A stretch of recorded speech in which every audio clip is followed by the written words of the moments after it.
Okay. Um, Please give us a short description of your qualifications for office. For the last 32 years of my life plus, I've been a small business owner. And with that, that means you have to actually make a budget each and every week. All the nuances that come with it are quite unique. And I think that's one of the few things that I, as a council candidate, have that is far superior than everyone else. I'm the only business owner that's in the field this particular go-round. I've also been politically active for the last 29 years of my life, going back to my anti-nuclear work, my human rights work, and then for the last 24 years I've served this community in multiple public service capacities, starting with my service on the Street Tree Commission, then to the Human Relations Commission, the Park and Rec Commission, the Finance and Budget Commission, and for the last 8 years I've been honored to serve the citizens of this community as a member of the Davis City Council. All of that experience gives me the ability to serve this community in a capacity that you only get with those activities, and I think that those are great qualifications, and I'm happy to have gone through this process, and I would love to be able to serve another 4 years the community, and I'd be honored if I was given that chance. Thank you. The budget cuts have eroded many of the services the people in this community have come to rely on, leaving the increased number of people vulnerable. How would you work to ensure a safety net and social programs that are not decimated by these budget cuts? Well, the city of Davis has very little that it does in the realm of providing a safety net. We do child care services. We do have CDBG grants that come from the federal government that we're able to allocate to service organizations that take care of the homeless, that provide meals, that provide shelter. All of those things we're able to do, and the money from the federal government has decreased in the CDBG grants over the last several years now.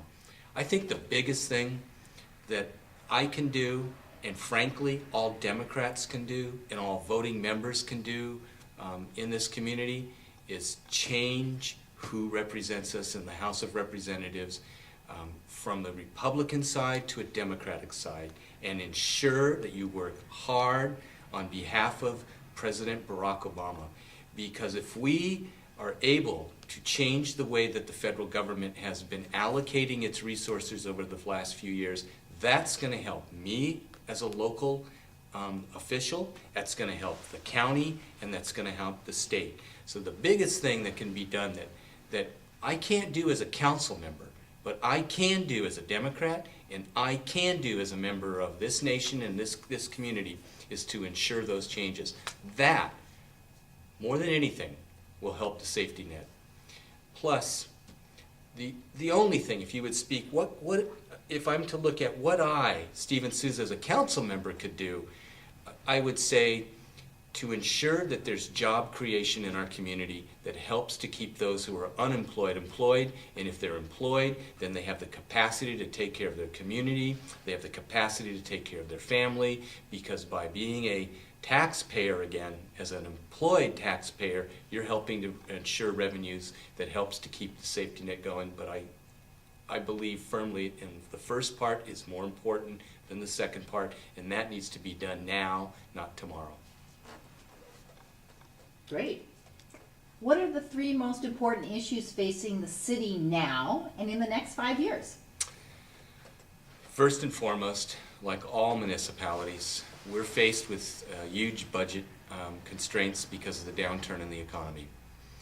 The second issue that is of vital importance to our community is we have to meet environmental standards when it comes to discharging of wastewater. I know you have a question that's later on about water, but in particular, water from both a source perspective and a wastewater perspective are 2 very vital, important issues that we need to address. And then third, I think, and this is not only for our community, but it's also for the planet.